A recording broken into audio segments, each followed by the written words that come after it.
All right, the recording is on, and this is Kennard again with the Merciful Servants of God Ministry. We are going to talk about Reuben now. We've talked about Manasseh, Ephraim, Yehuda of Judah, and now we're going to talk about Reuben. Who is Reuben today? All right, well, to begin this Bible study, we're going to go to what the Bible says. What would Reuben be doing in these end times, in the last days? So let's go to our Bible here and go to Genesis chapter 49. And remember, he says, "And Jacob called unto his sons and said, Gather yourselves together that I may tell you that which shall befall you in the Harit Hayamim, or the last days," which began in the first century. But certainly this prophecy is alluding to from that time to today, what goes on with these tribes, okay? And so verse 2, "Gather yourselves together and hear, ye sons of Yaakov, or Jacob, and hearken unto Israel, your father. Reuben, thou art my firstborn, my might, and the beginning of my strength." So Reuben was the beginning of the strength of Yair Davidiy. So I want you to understand that, which means that whoever Reuben is, historically, had some power, had some notoriety, okay, and had some strength, and still does to this day.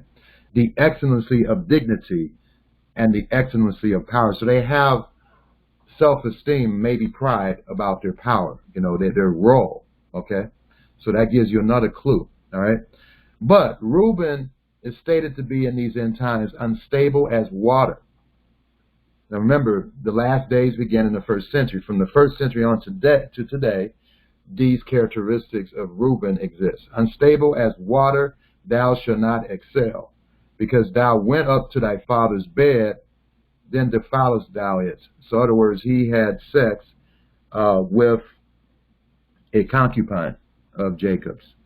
All right, thou defilest, he went up to my couch. Okay, so right now it's revealed, or in this passage of scripture, that Reuben is going to be a tribe of significance. They're going to have strength, the beginning of Yair Davidiy's strength, which is significant. They have dignity. And what is dignity? Have exaltation and rank and character. Okay, the excellency of power. So they have power, but they're unstable as water.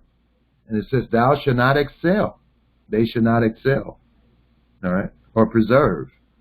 In other words, there will always be chaos with them, because thou went up to thy father's bed. And the reason why Reuben had a sex problem, okay? So that's another way to identify who Reuben is. Whoever Reuben is today, they are known for sex, okay? They're known for romance and sex, okay? So unstable as water, thou shalt not. So I think many of you probably already figured it out already, because after saying that. "But because thou went up to thy father's bed, then defilest thou, he went up to my couch." Now, here's another thing that God says about Reuben through Moses, through the prophet Moses. Deuteronomy chapter 33 says, "Let Reuben live and not die, and let not his men be few." So what is this talking about? It's talking about a specific event in the country that I'm going to identify that mostly has Reubenites living in this territory, okay? And so we're going to go over that today as well.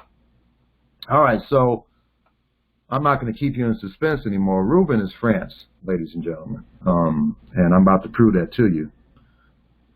Some of you may have already figured it out already based on what I was saying. All right, so why do I say that? Well, first of all, let's take a look at the map of France here, all right? Now, you know that France, or Reuben, should have got the birthright, but he didn't get the birthright because of what he did, okay?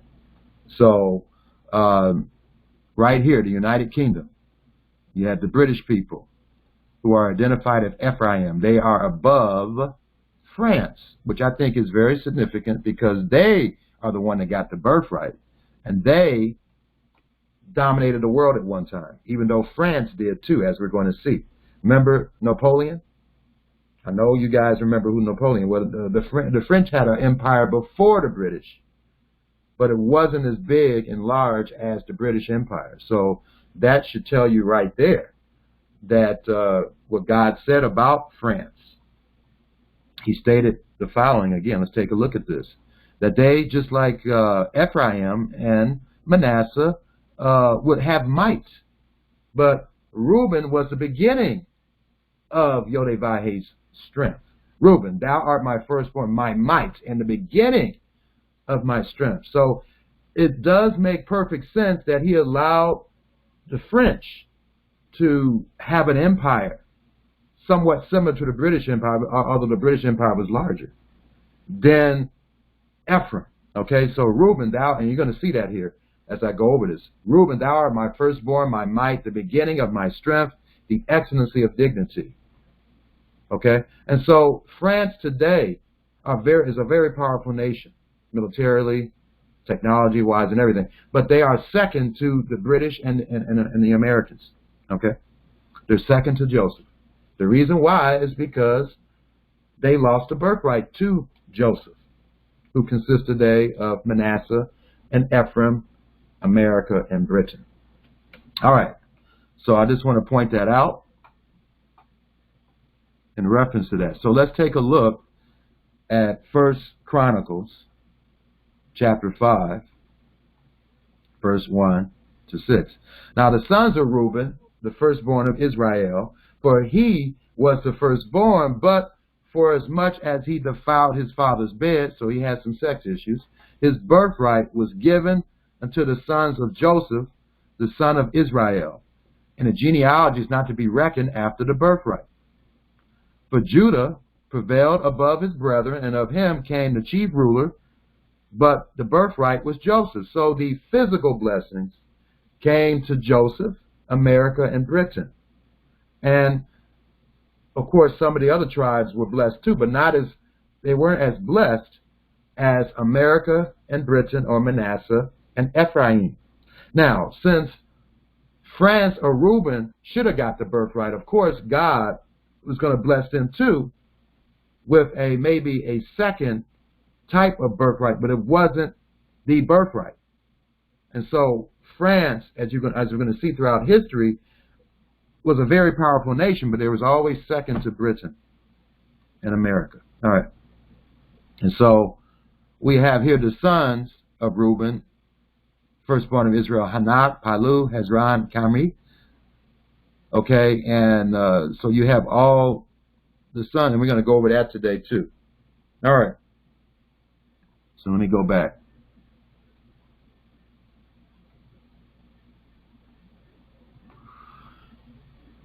All right, so for those who missed this, it's going to be on recording what I said in the beginning.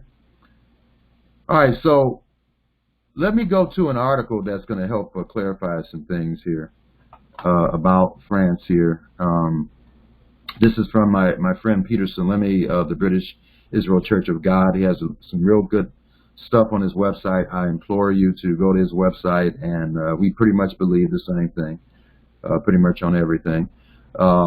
BritishIsrael.ca. All right, he lives in Canada, and so he states here. I wanted to go over. Let's see, where is it? Right here. All right, the sons of Reuben, and the sons of Reuben: Hanak, Palu, Hezron, Carmi. These sons of Reuben are the sub-tribes in which we can find Reuben during and after the exile by the Assyrians. With this information, we can trace also their migration to the new lands that God guides them to. Now, this is the census that's found in Numbers chapter 26. It states that Reuben, the elder son of Israel, the children of Reuben, Hanak, of whom the family of the Hanakites, of Palu, the family of Paluites, of Hezron, the family of the Hezronites, of Carmi, the family of Carmites. These are the family of the Reubenites, and they that were numbered of them were 43,730. And the sons of Palu, Eliab, the sons of Eliab, Nemuel,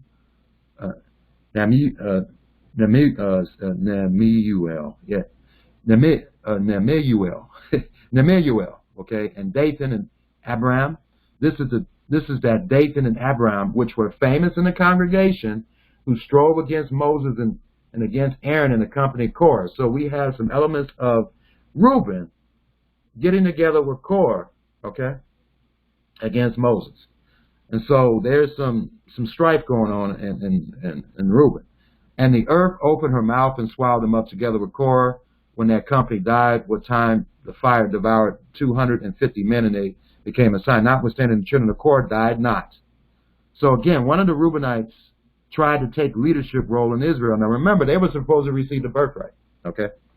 And it turned into chaos. Reuben being unstable as water, always making the wrong decisions and cost people their lives. The whole episode is found in Numbers chapter 16. Okay, so let's go over this again. Jacob made a prophecy for the latter days of Reuben. He said, Reuben, thou art my firstborn, my might, and the beginning of my strength, the excellency of dignity and the excellency of power. Unstable as water. What does that mean? We're going to go into further detail. We already know an example. We already looked at an example of what that means, but we're going to go into further detail historically. Unstable as water, thou shalt not excel, because thou wentest up to thy father's bed to defile it. He went up to my couch. He defiled his father's bed by sleeping with Jacob's concubine. That's in Genesis 35, verse 22. This sin cost him his birthright. Now the sons of Reuben, the firstborn of Israel, for he was the firstborn, but for as much as he defiled his father's bed, his birthright was given unto the sons of Joseph, the son of Israel, and the genealogy is not to be reckoned after the birthright. Joseph was righteous, and he had righteous judgment. He was the one who had the leadership qualities to receive the birthright. Reuben's instability cost him this. Now, this prophecy consists of several things that identify Reuben in the latter days. Unstable as water, so will not excel as a leader in the world. Will have dignity and will have power. Do we find these characteristics among the French people today? I say to you, yes, we do. Now, can we trace the French people to Reuben? Yes, and we're going to do that here. So, first we're going to start out with the mandrakes. As noted above, Reuben slept with his father's concubine. The Bible indicates that Reuben's weakness and sin was sexual pleasure. In Genesis 30, verse 14, we read, And Reuben went in the days of the wheat harvest and found mandrakes in the field, and brought them into his mother Leah. Then Rachel said to Leah, Give me, I pray thee, of thy son's mandrakes. Mandrakes are a plant that has a rosette of handsome dark leaves, dark purple flowers, and orange tomato-like fruit. This plant was known as an aphrodisiac by the ancients. It's in Song of Solomon 7, verse 13. Aphrodisiac, okay? In other words, it has properties. Let me look this word up. These are words that I don't even think about even pronouncing or using. Let me see. Oops. Oh, that's not it. Oops, wait a minute. Let me go back. Copy this and look this word up here. There we go. Oops. Let me put the volume on here. Aphrodisiac. Yeah, aphrodisiac. That's what it means. Aphrodisiac. It's a food, a drink, a drug that stimulates sexual desire. So, aphrodisiac. Aphrodisiac. Okay. And so that's what that mandrake was. Okay. And that's pretty interesting that Reuben is associated with the mandrake, which helps provide sexual desire. So that certainly, I tell you, whenever I think about the French people, that's what I think, unfortunately, because that's their common trait. That's their common trait. You know, one of their common traits. All right. This another national characteristic that the Reubenites possess. Is this among the people of France as well? Yes, it is. Yes, it is. That is easily proven. All right, so I'm going to go down here to some other information, but I just want to be as clear as I can with this whole thing here. All right.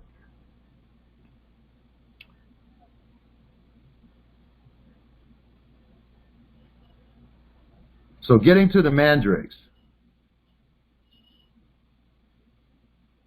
Fleur de lis. Now this is fleur de lis, as you say it in French. According to the Midrash, the symbol of the Reuben was mandrakes.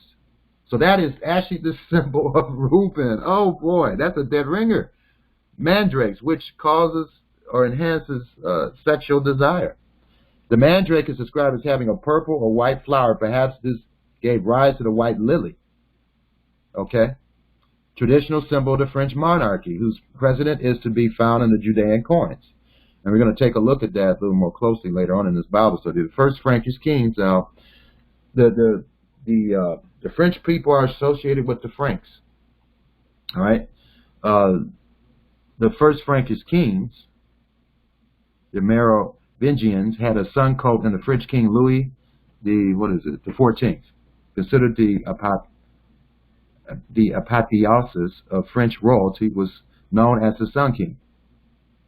The standard for the camp of Reuben is a man or a man's face.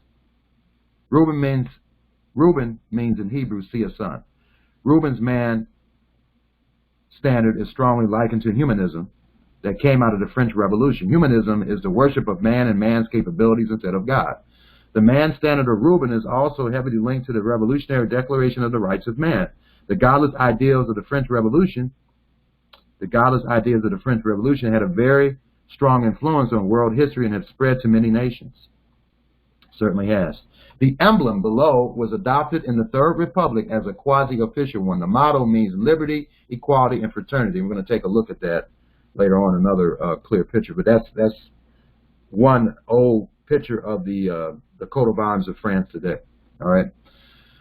And so the motto means liberty, equality, fraternity. And these qualities, for both good and bad, were exemplified in the figure of Reuben, whose tribe dominates the Israelite element in France.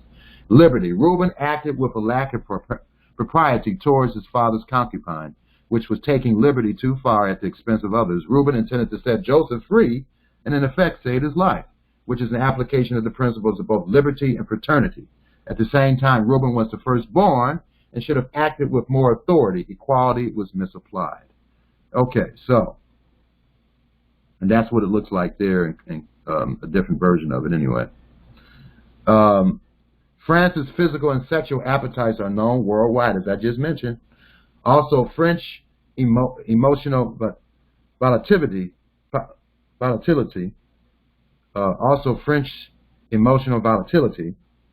is known, like the Reubenites in the past, searchings of the heart. French theater, French perfume, French kisses. French kisses, yeah, boy, I just realized it. French girly shows. These are all traits of Reuben, a culture of passion and sexual liberation. It's a dead ringer, folks. All right, so let's take a look more of, this is their coat of arms right here.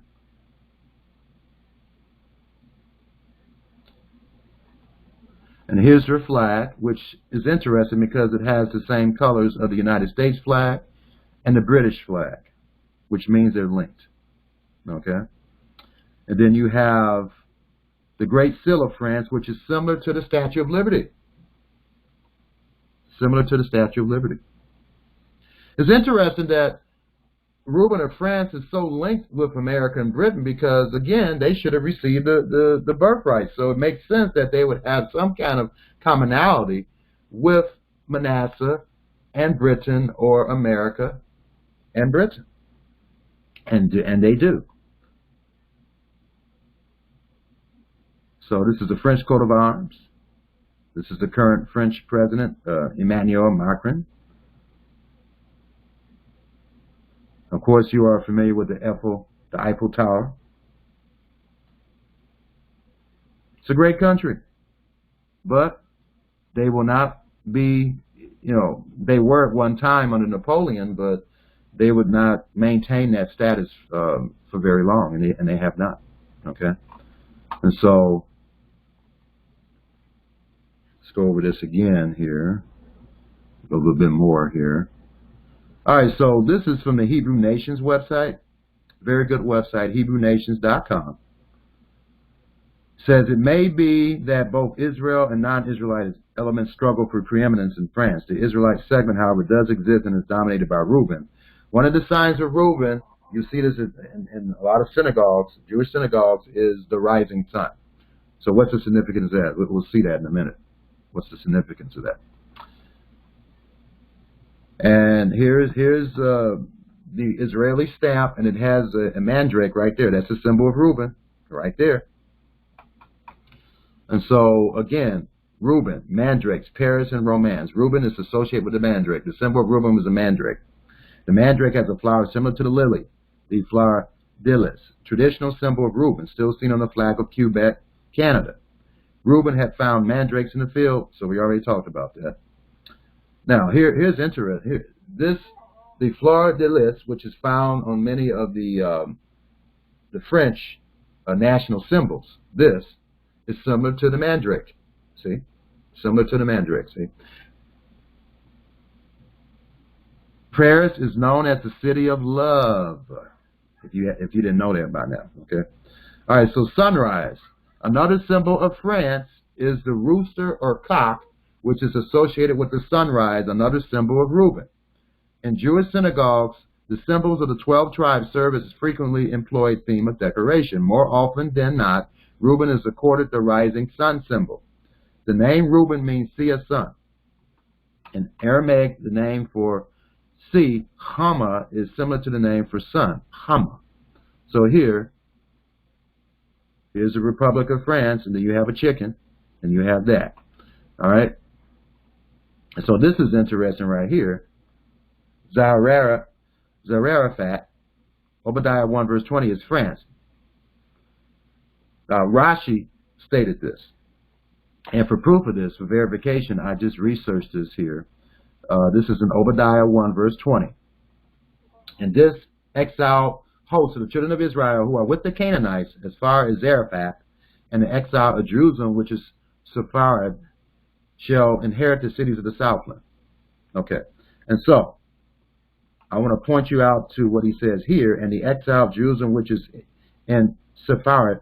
Who are the people of Judah who were exiled to Sepharad? They shall inherit the cities of the Southland, which are in the southern part of Eretz Israel. Okay? The exegesis claim, or the interpreters claim that Zarephath is the kingdom called France in French. So this is one of the greatest rabbi scholars of all time, Rashi, states that Zarephath is the kingdom called France in French. Okay? Then also, Zarephath, this is where you get the Sephardic Jews, talks about Spain. All right? So I just wanted to point that out. So anybody has any questions? I guess you don't. All right, so let's continue on with this.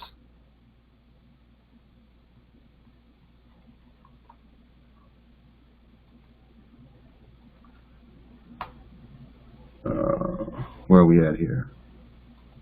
Okay. And so we have identified the sons of Reuben as primarily being among the French. The reasons for that identification are manifold. The region of France in general was one where both scripture and history indicate a portion of the 10 tribes who have been. The word for France is Hebrew for Zarephath. The book of Obadiah places the 10 tribes in this area. Now, here's the interpretation by Jews of this, which I find interesting. In Hebrew, in the light of different commentaries, this should be rendered as, and the first exile of the 10 tribes of Israel, Rashi, who dwell from the Canaanites of Germany, Ibn Ezra and Holland, Jewish sources quoted by Calvin, even into Zarephath, France, Rashi, Ibn Ezra, Radak. These are all these commentaries here. And the captivity of the Jews of Jerusalem and Sepharad, Spain, shall possess the cities in the south. And so he says the ancient inhabitants of France were known as Galate or Galadi, implying men from Gilead, which were in the area of Reuben. The Ripuari Franks, we're going to find out more about them. The Ripuari Franks. Now, the Ripuari is another name for Reuben, okay? And in your history books, it talks about the Ripuari Franks. So that is icing on the cake to identify Reuben with France. The Ripuari Franks founded the kingdom of France. So again, the Ripuari Franks founded the kingdom of France. The name Ripuari is another form of Reuben. And so I looked at another source to confirm this. And so right here we have in the second, this is from the Britannica, the Encyclopedia Britannica of the British. In the second quarter of the 5th century, various groups of Franks. Let me see if I can enlarge this here for the video.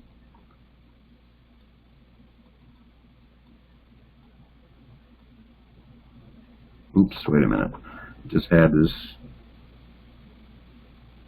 Okay. Just had it here. What did I do with it? Okay, here we go.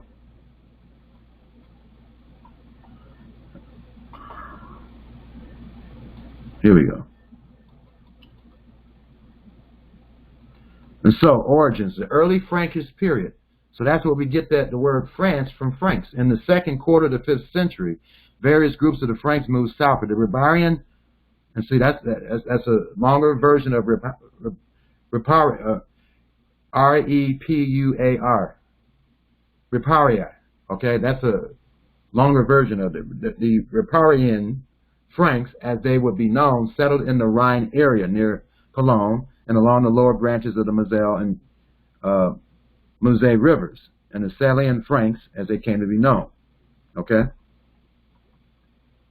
And so that should tell you right there that, and this is another source, and identifies the Ripuarian Franks, and Ripuari, as I just mentioned, is another, the Hebrew for that is Reuben.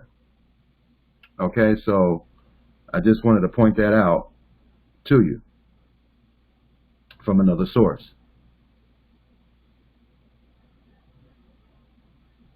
Okay, so I did that, and okay, I didn't get to that part yet. All right, the instability. All right, so where are we at here? So see, the Ribuari Franks.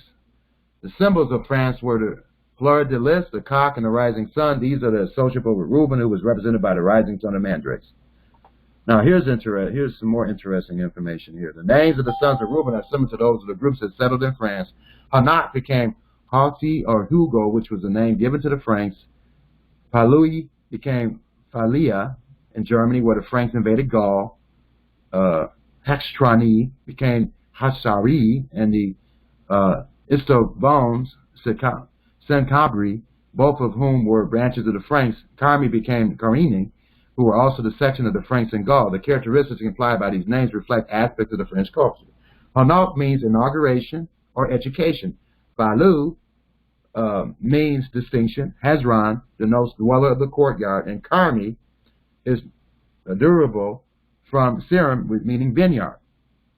And so characteristics associated with Reuben in general are those associated with the French: romantically inclined, passionate, aspiring to leadership, empathy with others, excelling in many areas but seldom achieving predominance. The position of France relative to other Israelite groups is similar to that of Reuben in biblical times in regards to other Israelite tribes. To the east of Ephraim and Manasseh, south of Gad. Okay, so I want to read something else here from this book that I have. It states here, France is now, as far as the vineyard, France is known for its good wines and expert winemakers. French wines are considered the best in the world. The French consume large amounts of wine, and wine is a staple part of the French diet. The export of wine and wine products such as brandy is an import earner of the foreign exchange for the French. The names of the sons of Reuben were those of important elements in the early history of France. These names also describe important aspects of the French national character. Okay? And so that's very important to understand that. All right, so what I want to do is go over this here. All right, so we already went over what Rashi said about it. And for those who are interested in the Bible codes, they're identified in the Bible codes. I know somebody very well is interested in that.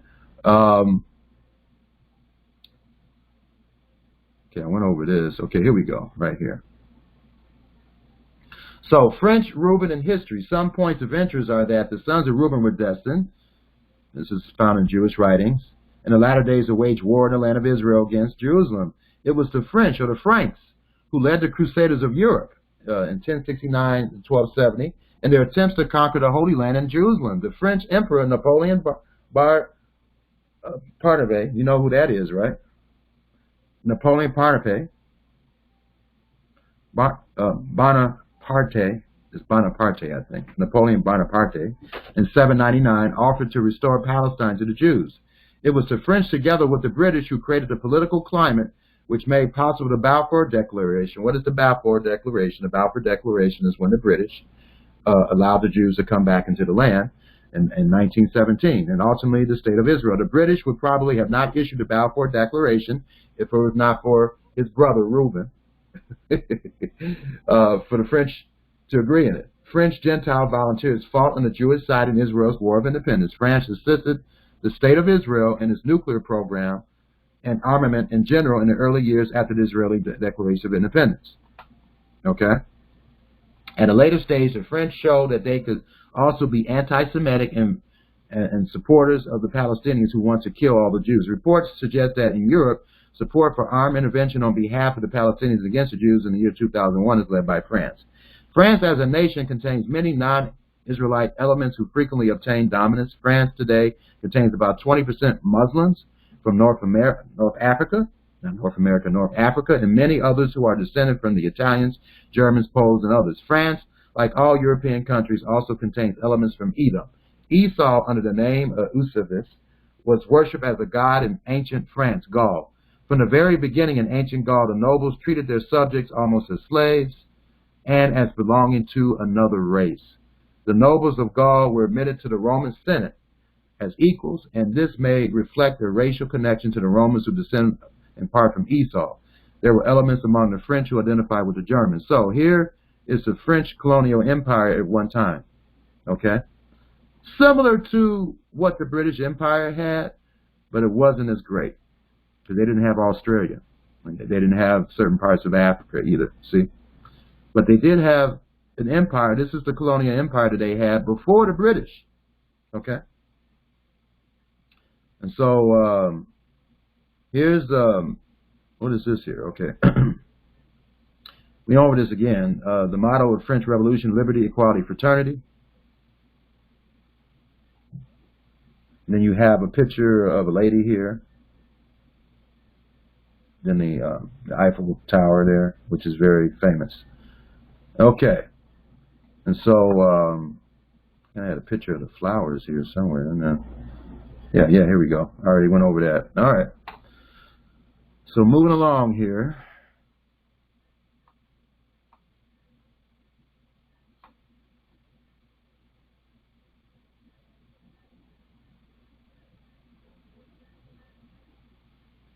Okay, Reuben had other characteristics that are worth noting that cannot be categorized as positive or negative. So let me just go over this again here.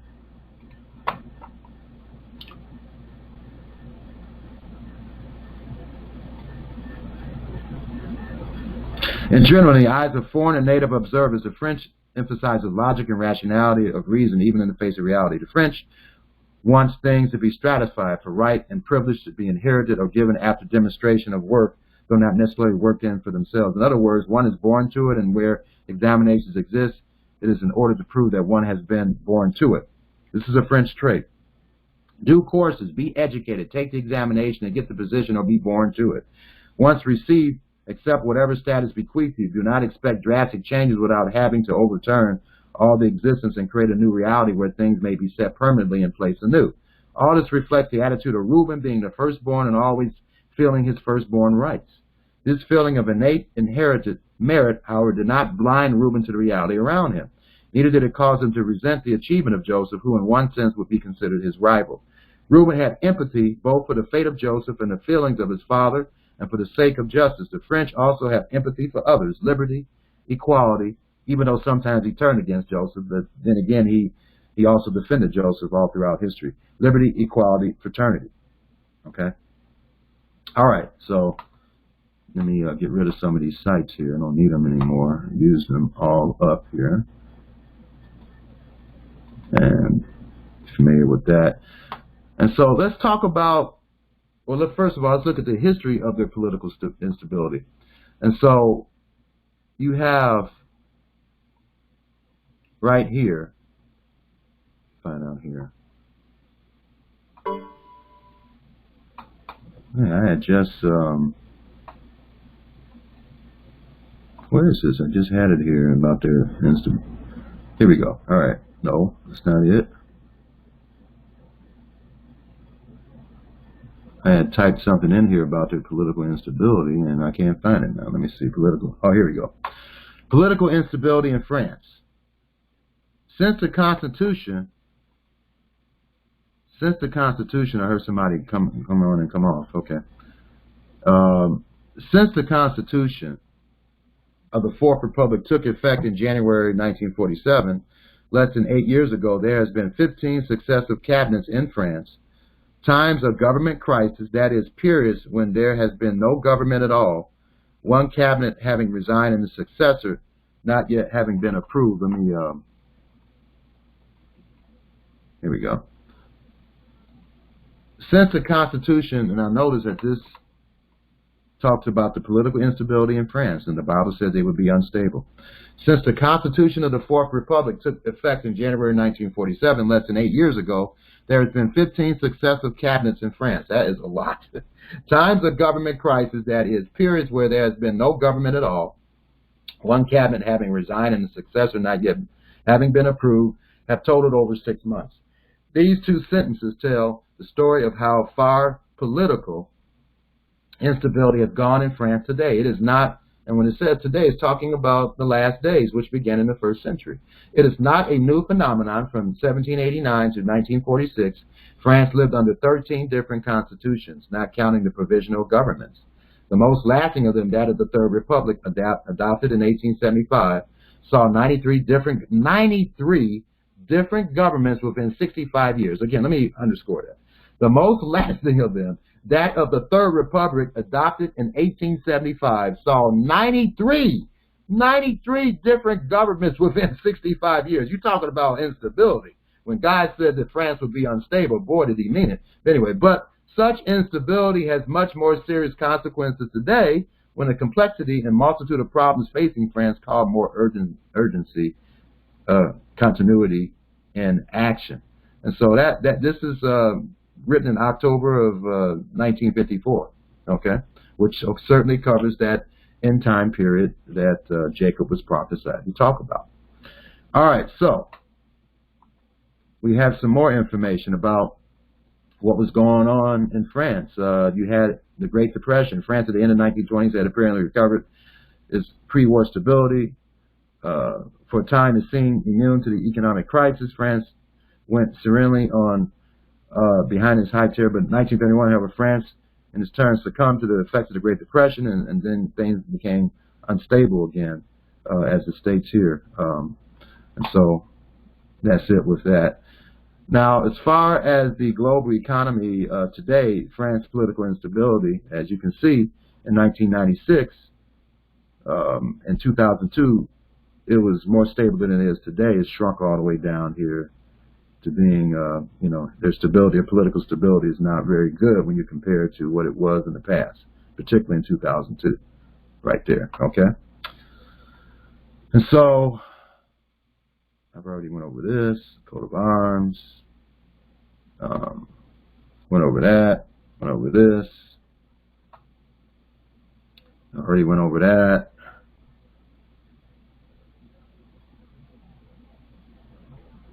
Yeah, I think I pretty much have gone over everything here as far as France is concerned.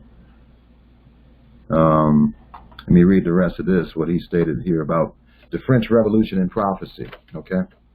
And so the kingdom of France, through the centuries, waxed and waned a number of times. Through the centuries, there was quite a bit of contention between France and England. After Reuben lost his birthright, the descendants of Reuben became jealous of the descendants of Joseph, who received the birthright in Reuben's place. Yeah, at times they stood up for Joseph, but at other times they were also jealous, okay? From about 1690 to 1760, there was hostile rivalry between France and Britain over who would colonize and control North America. From 1690 to 1760, Great Britain and France fought each other many times in eastern Canada. In 1759, Quebec surrendered to the British. In 1760, now remember, there's a lot of French elements in Canada, so I just want to point that out. In 1760, the British captured Montreal. By the Treaty of Paris, France ceded North America to Great Britain in 1763. Because Yair Davidiy gave the birthright to the sons of Joseph, Great Britain, rather than France, became the preeminent Israelite colonial power. Okay? The French Revolution began in 1789 and lasted until 1799. Many people lost their lives during this bloodthirsty revolution. It's been estimated that during the French Revolution, some 1,240,000 perished. This is found in French Revolution and Prophecy by Campbell, page 20. This was called the Reign of Terror in France, where the clergy, aristocrats, the royal family, and many others had their heads cut off or drowned. All kinds of horrors in that time. That was called by some the work of extermination. This is why Moses pleaded to God about Reuben. Let Reuben live and not die. So that's what that's referring to. The French Revolution, this is the reason why you got to study history. This is the reason why we got to search out a matter when God gives you certain clues to identify who a tribe is in the last days. And that's what we're doing right now. And so we figured out that when Moses stated, let Reuben live and not die, because I wonder what that meant too, and I've learned today what it means. Let Reuben live and not die, but may his men be few. Okay? So this is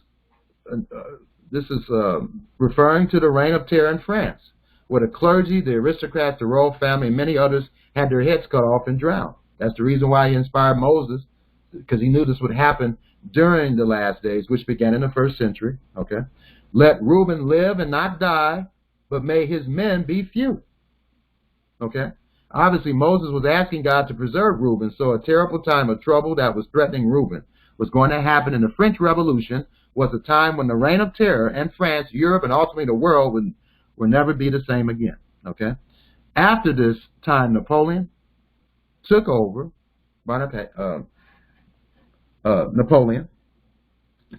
This Italian wanted to expand his territory that France lost to the British. At this time, France lost against the British in 1793 to 1805 at sea. Nearly all the French colonies went into the hands of Britain. Okay? Napoleon wanted to destroy Britain and take over the colonies of the British Empire. This proved not to be true and spelled the end of the empire of Napoleon, who wanted to expand his Holy Roman Empire. France was defeated. It tried to excel, as the prophecy said, but the birthrights was Joseph, Ephraim, and Manasseh, the two peoples that France lost its colonies to. Reuben was the first of the colonial empires of Europe. So Reuben was the first. They were the first of the colonial empires of Europe to acquire worldwide possessions. Written foretold in the Bible, Harold Hemingway. Just as his father Israel prophesied that Reuben was the firstborn, my might, and the beginning of my strength. He tried to excel and would not, because his birthright was Joseph's. But Jacob said that Reuben would have pride and power. The French are known as a proud people who strive to preserve French culture and the French language against the dominant tide of Anglo-Saxon culture. Much dignity is apparent in such impressive French institutions as the Versailles Palace, the Louvre, I guess, and the Cathedral of Notre Dame. Paris is famous both as a city of culture and a city of romance, linking the dignity of Reuben. The Reubenites are a people associated with satisfying the physical appetites for food and drink as well. Gourmet food and drink have been associated with French chefs, French cuisine, and French Grand Cru wines. A long-standing reputation with refinement and excellence in food and drink are part of the dignity. The French are the next strongest nation of colonial powers of the West, but do not have the preeminence of American Britain, as I mentioned, because of its unstable government, which I've already proved. The Encyclopedia Americana has noted that during the 70 years of the Third Republic, 1875 to 1945, more than 100 cabinets, well, actually I had 90, they're saying 100 now, succeeded one another in France with an average tenure in office of less than 8 months. The main cause of ministerial instability was the lack of disciplined parties' constitutional life under the Fourth Republic. Came to resemble that under the Third Republic. The average lifespan of governments was shorter than in the Third Republic. French Government, Volume 11, pages 729 to 730. Interestingly, a modern encyclopedia describes the French with the same term, instability, that Genesis 49 used to describe the Reubenites in the latter days. Again, the latter days began in the 1st century. Hebrews chapter 1, verse 1 proves that, okay? The book of Hebrews, in the last days, all right? The last days are today, and the beginning from the 1st century. Since the French also has a tradition as a nation with military power secondarily only to that of the United States and Britain and the Western world, France fits the prophecy about the Reubenites in the latter days, and it's interesting, again, geographically, that France is right underneath Britain. All right, and so again, let's take a look at this. France is right underneath Britain.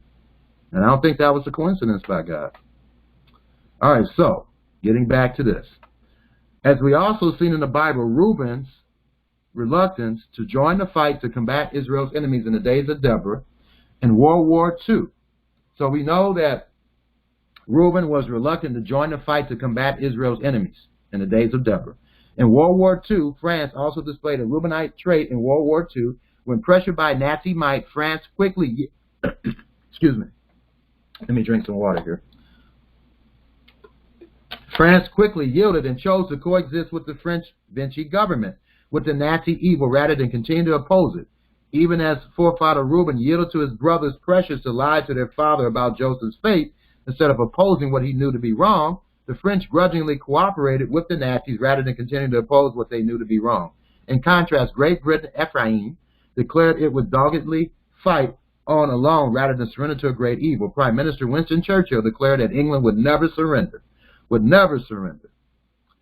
and even declared that the English would carry on the fight against the Nazis from new bases in the British Empire. England itself should fall. Even though France also had an empire and a powerful fleet to help carry on the war against the Nazis, they decided to throw in the towel. The French could honestly argue that they did not have the luxury of the English Channel enjoyed by the British to hold back the Nazis. However, France collaborationist Vichy government and its refusal to allow the French Empire and the fleet to continue to oppose the Nazis exhibited the tendency of forefather Reuben to coexist with evil instead of opposing it. And so, ladies and gentlemen, I think I've proven to you that Reuben is France. They certainly, you can go all the way back to Franks. They were associated with a word that the Hebrew of that word is defined as Reuben. I showed that to you. I showed you the geographical location of France. It's not surprising to me that since France lost its birthright, that they would be number two to Ephraim, and they are. Okay, when you take a look here. And so Reuben is France. So we're going to talk about another tribe next week. I don't know which tribe we're going to talk about, but you know I'm going to talk about it. So I'm going to go ahead and stop the recording here.